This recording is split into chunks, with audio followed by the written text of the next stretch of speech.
I have sat across from thousands of people in my career, and if there is one thing I have learned, it is that secrets have a weight. They aren't just thoughts or hidden actions. They are physical burdens that bow the shoulders and dim the eyes. When I walked into the studio this morning, I could feel that weight vibrating through the floorboards before I even saw the man sitting in the guest chair. You see, I don't just look at people, I look through the masks they spend years perfecting. I'm looking for the cracks, the tells, the subtle shifts in posture that signal a man is terrified of his own reflection. Today, that man was Marcus. From the outside, he looked like a success story, sharp suit, expensive watch, the kind of polished exterior that suggests a life well lived. But when I looked at him through the monitors backstage, I didn't see a titan of industry. I saw a man who was drowning in a sea of his own making, desperately trying to convince everyone on shore that he was just taking a swim. The problem wasn't just money, though there was a staggering amount of it missing. The problem was the pathology of the lie. Marcus had managed to rack up nearly $500,000 in gambling debt while his wife, Sarah, believed they were saving for a second home. To her, Marcus was the provider, the rock, the man who had everything under control. To the world, he was a high-stakes player who always knew when to hold and when to fold. But the truth is, addicts aren't playing the game to win, they're playing the game to stay in the game. They are chasing a feeling that doesn't exist in the real world, a moment of suspended reality where the consequences of their actions haven't caught up to them yet. Marcus was living in that suspension, and today was the day gravity was going to take over. I've seen this pattern 100 times. It's a slow-motion train wreck fueled by ego and a fundamental disconnect from reality. People like Marcus think they're special. They think the rules of mathematics and accountability don't apply to them. They believe that the next hand, the next roll of the dice, or the next sure thing investment will be the one that clears the slate and makes them the hero again. It's a toxic cycle of shame and grandiosity. They lie because they can't bear the thought of being seen as a failure, and then they gamble more to try and fix the lie, which only creates a deeper hole. It's a psychological whirlpool. And once you're in it, you don't even realize you're spinning until you're at the bottom. As I prepared to walk out onto that stage, I took a moment to look at Sarah. She was sitting in the audience, her hands clutched so tightly around her purse that her knuckles were white. She looked like she was waiting for a medical diagnosis, not a television interview. There was a desperate hope in her eyes that Marcus was telling the truth, that it was all just a big misunderstanding, an identity theft, a series of clerical errors. She wanted to believe him because the alternative was too painful to contemplate. If he was lying, then her entire life for the last 5 years was a fiction. Her marriage was a house of cards, and the wind was starting to pick up. I knew that my job today wasn't just to expose the debt, it was to dismantle the delusion. You can't fix what you don't acknowledge, and Marcus was a master of non-acknowledgement. When I finally walked out and sat down in that chair, I could feel the tension radiating off him. He gave me that practiced, charming smile, the one he probably used on the pit bosses and the bank tellers. It was a shield. But I wasn't there to be charmed. I was there to be a mirror. I started by asking him a simple question. How does a man who earns 6 figures end up with a negative balance in a retirement account he swore he never touched? I watched his eyes. Most people think liars look away, but the real pros look you right in the eye. They overcompensate. They try to sell you the lie with their stare. Marcus didn't blink. He started talking about liquidity issues and unforeseen market volatility. He used big words to hide small truths. It was a performance, and I let him finish because I wanted him to see how empty those words sounded when they hit the air in a room full of people who were looking for the truth. I've spent years studying the anatomy of a lie, and Marcus was providing a textbook example. He was using what I call the noble lie, the idea that he was only keeping secrets to protect his family. He claimed he didn't want to worry Sarah, that he was handling it so she wouldn't have to carry the stress. It's a classic move. It reframes a selfish, destructive habit as an act of gallantry. But there is nothing noble about stealing your children's college fund or forging your wife's signature on a second mortgage. That's not protection, that's betrayal wrapped in a bow of narcissism. As he spoke, I could see the audience shifting. They could feel the disconnect. People have a natural radar for bullshit, and Marcus was pinning the needle. I leaned forward, cutting through his jargon. Marcus, let's stop the dance, I said. I'm not an investor, and I'm not your accountant. I'm a man looking at another man who is standing on the edge of a cliff. You didn't come here because you have liquidity issues. You came here because the walls are closing in and you've run out of people to lie to. I saw the mask flicker for just a second. That's the break I look for. It's that tiny moment of vulnerability where the ego realizes it's been spotted. He tried to pivot, tried to bring it back to a story about a bad business partner, but I wasn't having it. I had the bank statements. I had the logs from the casinos. I had the trail of digital breadcrumbs he thought he had swept away. The thing about gambling addiction is that it's an invisible cancer. You can't smell it on someone's breath. You don't see the needle marks. But it consumes the soul just as surely as any drug. It changes the way the brain processes reward and risk. For Marcus, the high wasn't the money, it was the escape from being average. When he was at that table, he was a king. He was the center of the universe.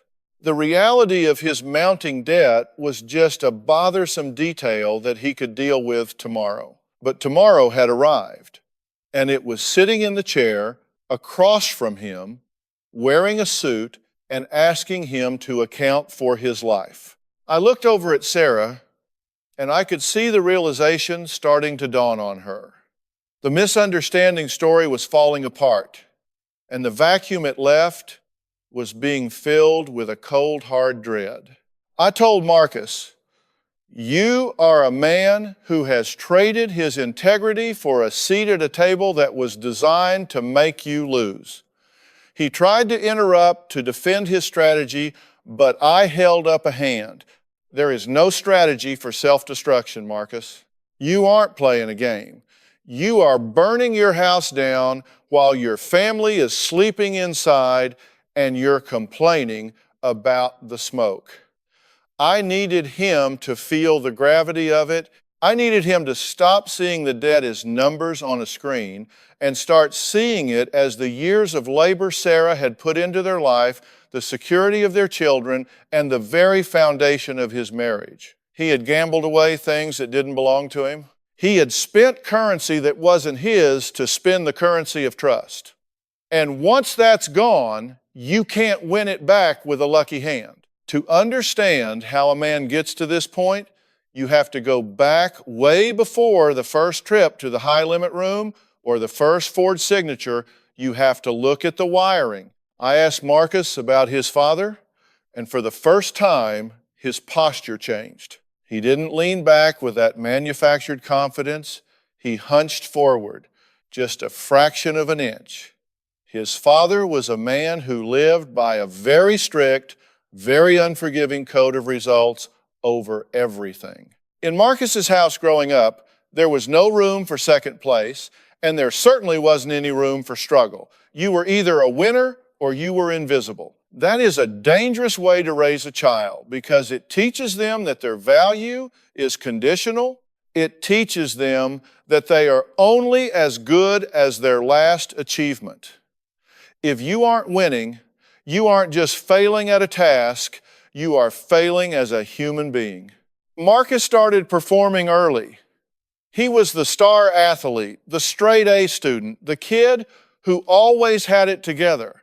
But underneath that, there was a growing hollow space. He was terrified that if the world saw the effort, the doubt, or the sweat, the illusion of his greatness would vanish. He told me about a time in college when he lost a scholarship due to a technicality he hadn't managed correctly. Instead of telling his parents, he took out a high-interest private loan and worked 3 jobs under the table just to pay the tuition so they would never know. He spent 4 years living a lie, exhausted and stressed, just to maintain the image of the perfect son who had everything handled.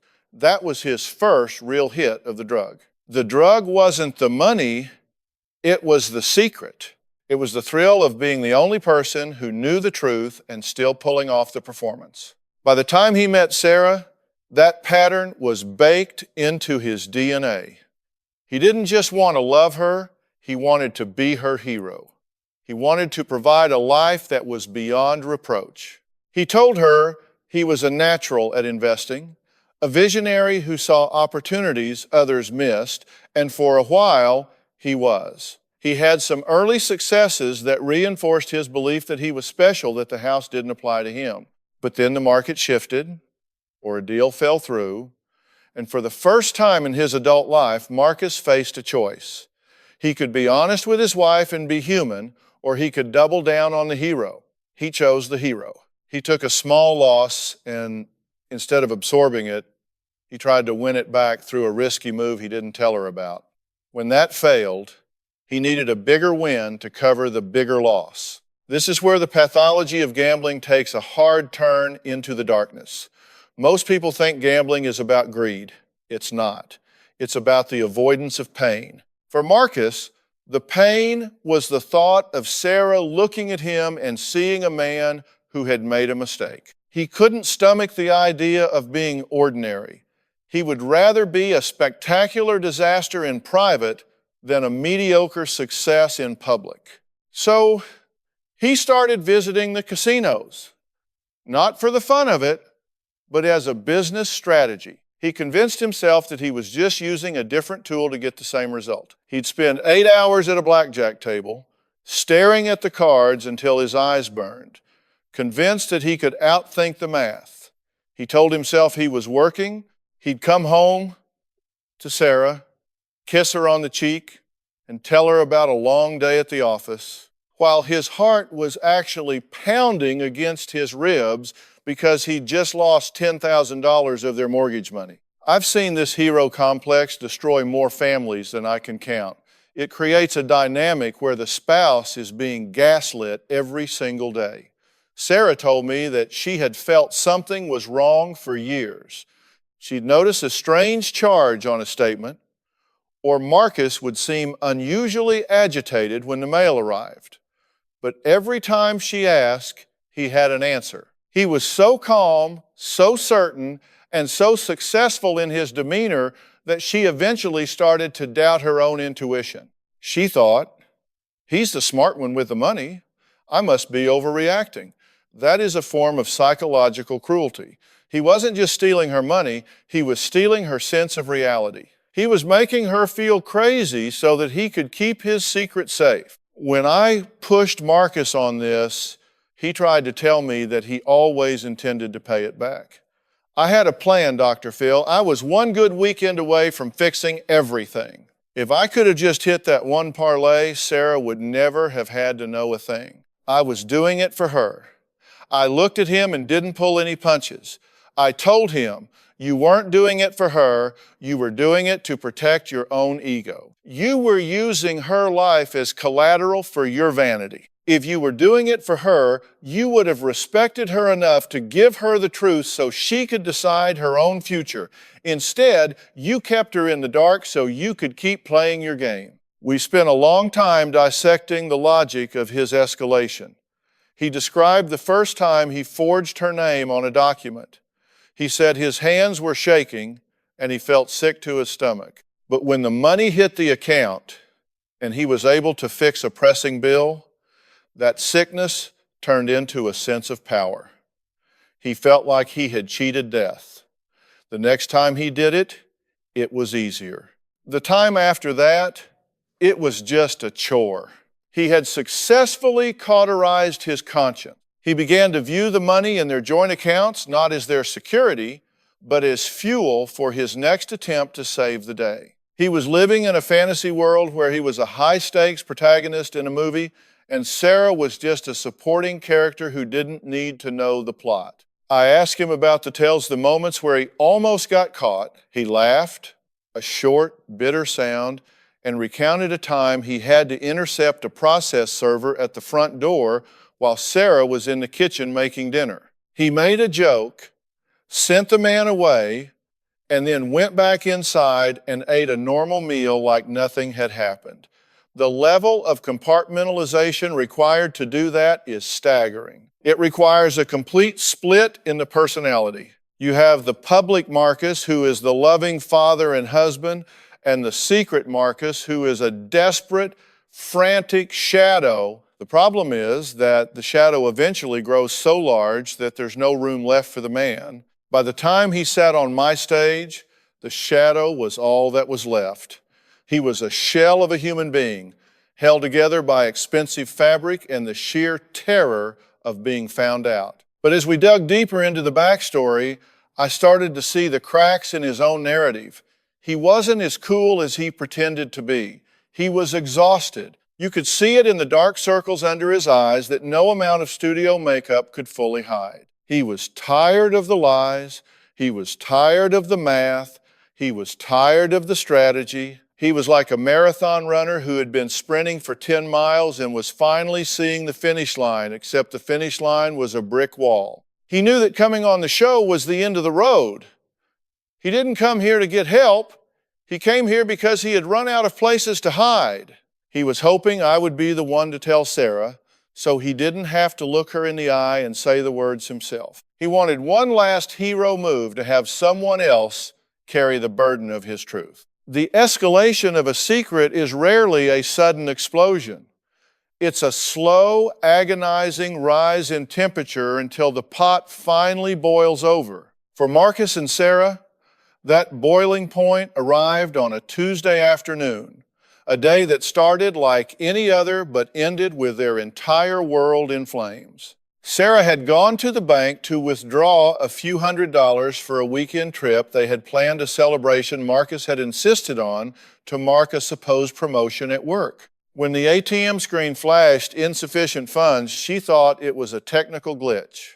She went inside, spoke to a teller, and was handed a printout that showed their joint savings account, which should have held nearly $80,000, had a balance of $14.62.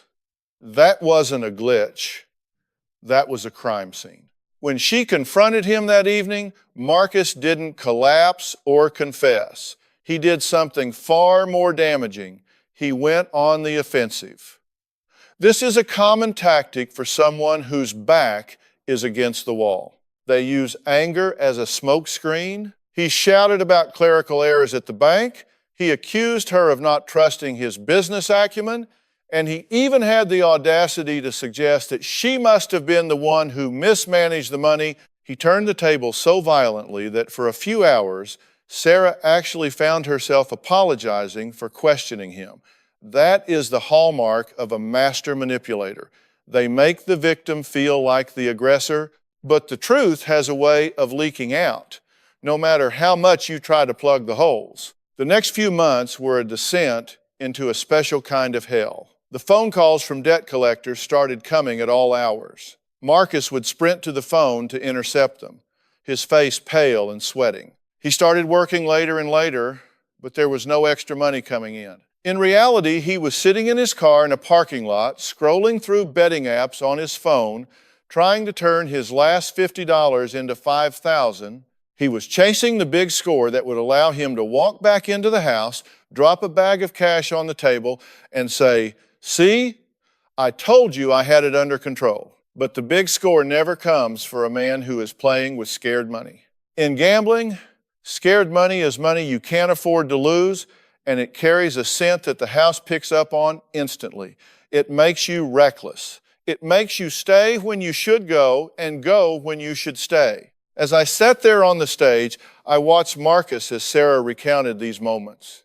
She was crying now, the kind of deep, jagged sobs that come from the realization that you've been living with a stranger. She talked about the day the foreclosure notice was taped to their front door, the same door she had decorated with a wreath just days before. She talked about the way Marcus had snatched the paper away and told her it was a mistake by the county, even as the sheriff's deputy was still walking down the driveway. The level of delusion required to look your wife in the eye and lie while the physical proof of your failure is literally in your hand is a profound psychological sickness. It's not just about the money anymore, it's about a total breakdown of the character. I leaned back and looked at Marcus. Do you hear her? I asked. I don't mean the words.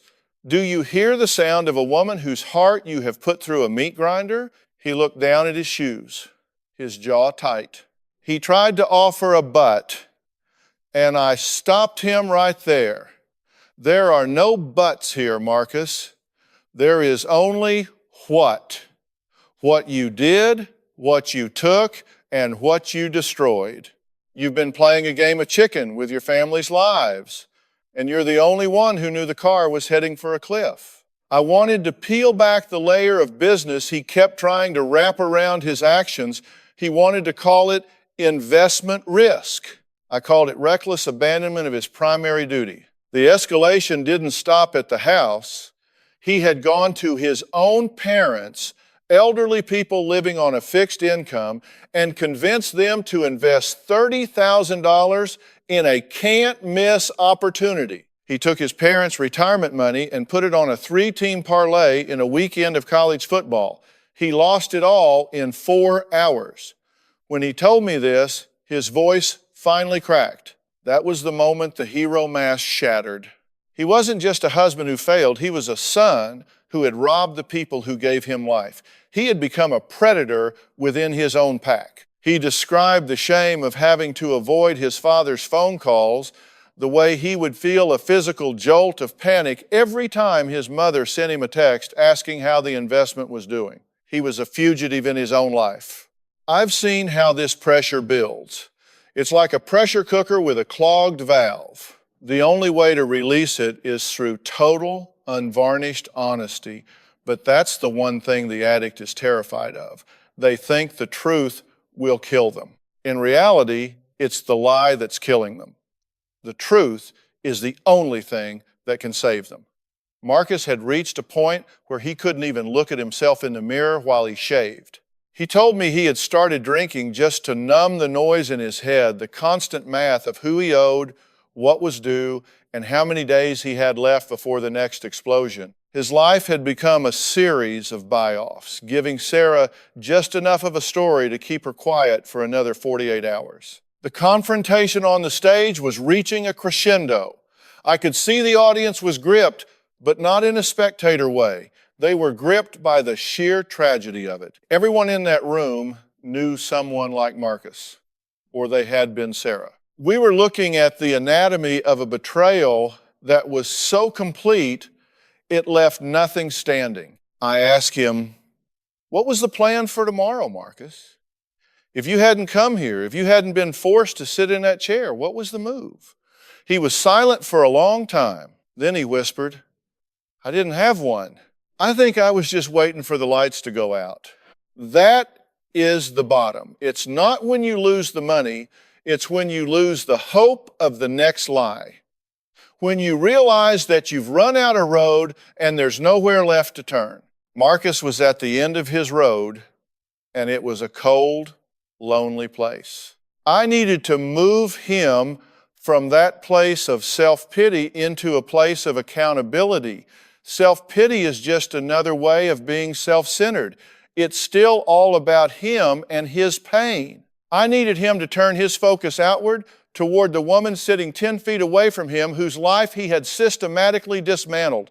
I needed him to see that his suffering was a luxury he could no longer afford. He had work to do, and it wasn't the kind of work you do at a blackjack table.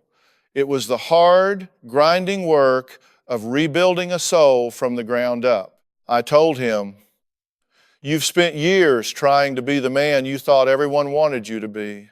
And in the process, you became a man that nobody can trust. You've traded your legacy for a fleeting feeling of being the guy. Is the feeling of that winning hand really worth the look on Sarah's face right now? He finally looked at her, and the tears started to flow. Not the rehearsed tears of a man trying to get out of trouble, but the heavy, bitter tears of a man who realized he had burned down the only thing that ever truly mattered. The escalation was over. We were now in the confrontation, and there was no turning back. The air in the studio changed. When I laid the files on the coffee table between us, they made a heavy, hollow thud, the sound of reality hitting the floor. I looked Marcus dead in the eye and said, "You've been telling me about bad luck and market timing, but these papers don't speak that language. These papers speak the language of a man who looked at his wife's signature and decided it was his to forge. They speak the language of a man who looked at his children's future and decided it was a fair price for one more hour at a green felt table." I want you to stop being a victim of circumstance for 10 minutes and start being the architect of your own disaster. Can you do that? Or are you too busy feeling sorry for yourself? He bristled. I could see the old Marcus, the hero Marcus, trying to claw his way back to the surface. He started to say, "Dr. Phil, you don't understand the pressure, but I cut him off. I don't let people hide behind pressure. We all have pressure. Pressure is what a single mother feels trying to decide between paying the electric bill or buying groceries. What he had wasn't pressure, it was a choice. Don't you dare talk to me about pressure," I told him, my voice low and steady. You had a 6-figure income. You had a home. You had a woman who loved you and trusted you with her soul. You didn't have pressure, you had a sickness of the ego. You wanted to be a big man, and you didn't care who you had to step on to stand that tall. I turned to Sarah. I needed her to find her voice, not the voice of a victim, but the voice of a woman who was reclaiming her life. I asked her, "Sarah, when you look at him right now, do you see the man you married, or do you see a stranger who has been squatting in your life?" She took a shaky breath, looking at Marcus.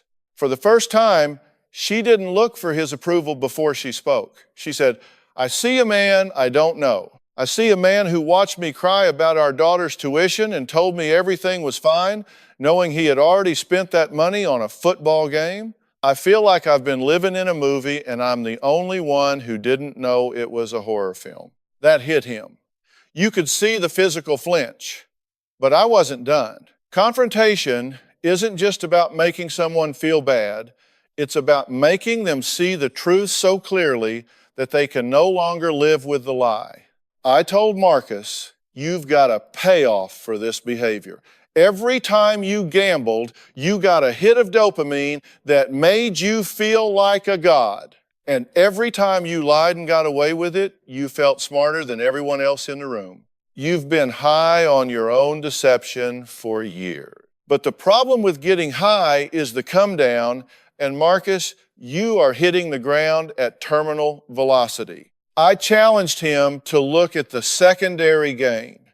Why did he keep going when he was already down 100,000, 200,000?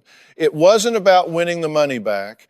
It was about delaying the moment of accountability. As long as he was in the game, he didn't have to be a loser. He could still tell himself he was a player. I told him, "You would rather be a bankrupt gambler than an honest man with a modest bank account. You've been chasing a ghost, and you've been using your family's lives as the fuel for the chase." The breakthrough started when I brought out the audit of the heart. I asked him to tell me one thing, just one that he had done in the last 3 years that was purely for Sarah's benefit and didn't involve a lie. He sat there, silent. The seconds ticked by, becoming heavy and uncomfortable. He couldn't name a single thing. Every nice dinner, every gift, every vacation had been funded by a lie or designed to distract her from the truth. His entire love for her had become a tool for his addiction. When he realized that, something finally broke. The rigid set of his shoulders collapsed. The polished look vanished. He looked small. He looked like the scared little boy who was terrified of being invisible to his father. "I'm a thief," he whispered. It was so quiet, I had to ask him to repeat it. I said, "I'm a thief." He said louder this time, his voice cracking.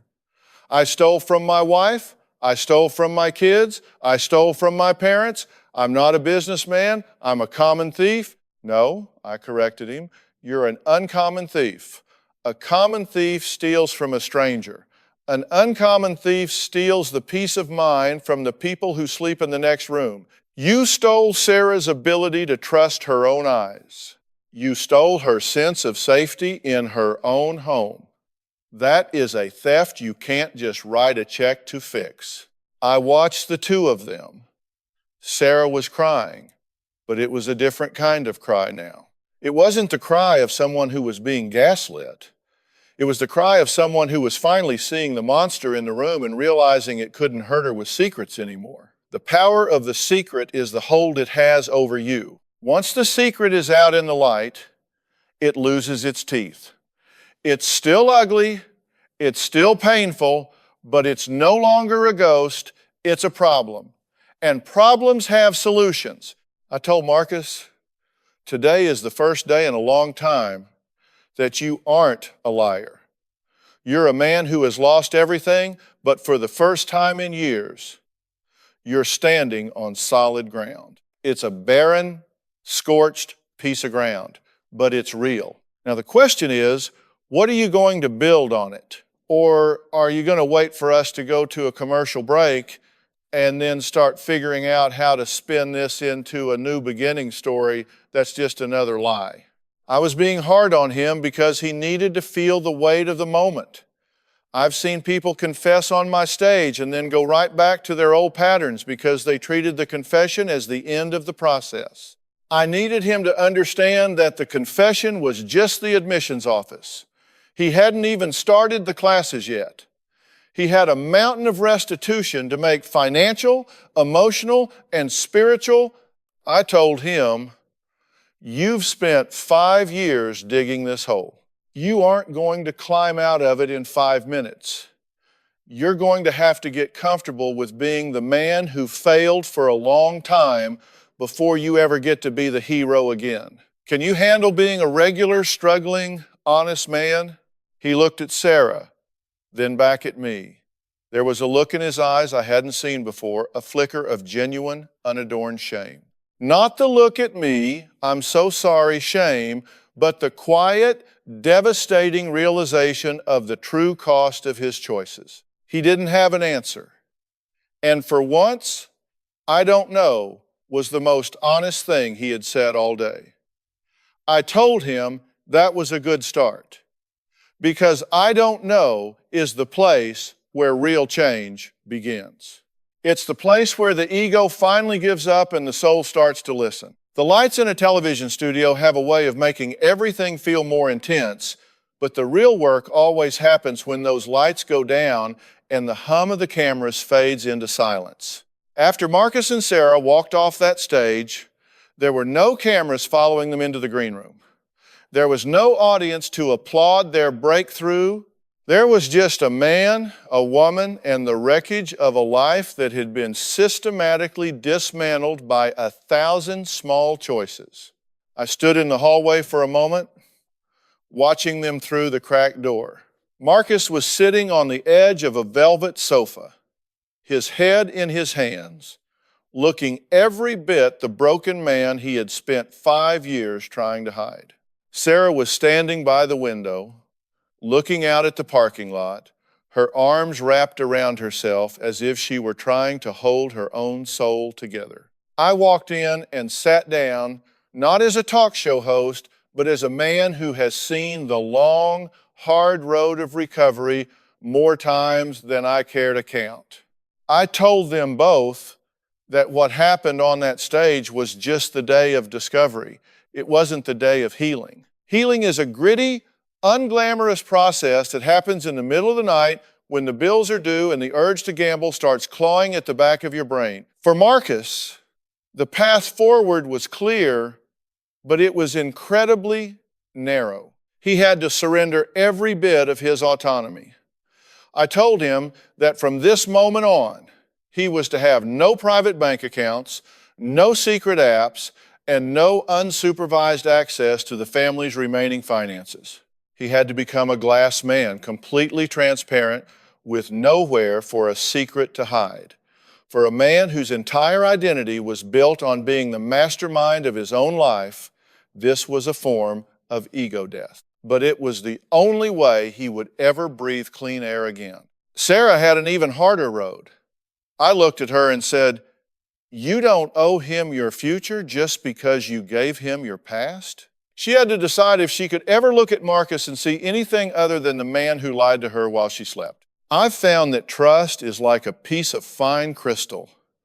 You can glue it back together after it shatters, but the cracks will always be there.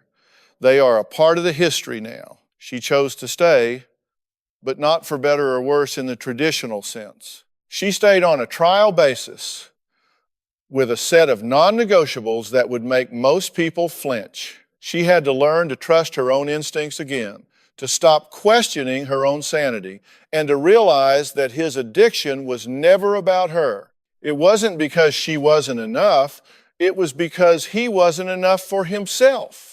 Marcus eventually took a job working in a warehouse, a far cry from the high-stakes executive world he had occupied.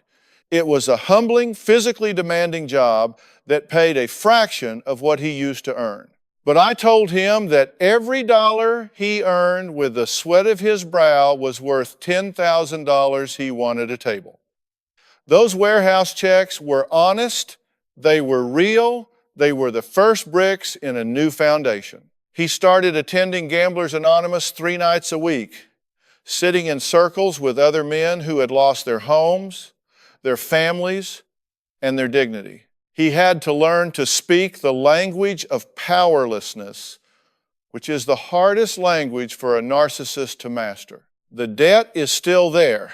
It will likely be there for the rest of his life. They lost the house, they moved into a modest apartment, and their children are attending community college on grants and work-study programs. The hero life Marcus dreamed of is gone forever, but something else has taken its place. In the updates I get from them, I see a man who is finally present. He's not staring at his phone during dinner, checking scores or point spreads. He's not intercepting the mail with a racing heart. He's a man who can look his wife in the eye without a script. I often think about that day on the stage. People ask me if I think Marcus really changed. My answer is always the same. Change is a choice you make every single morning when you put your feet on the floor. Marcus chose to stop being a king in a fantasy world so he could be a man in the real one. It isn't a fairy tale ending. It's a survival story.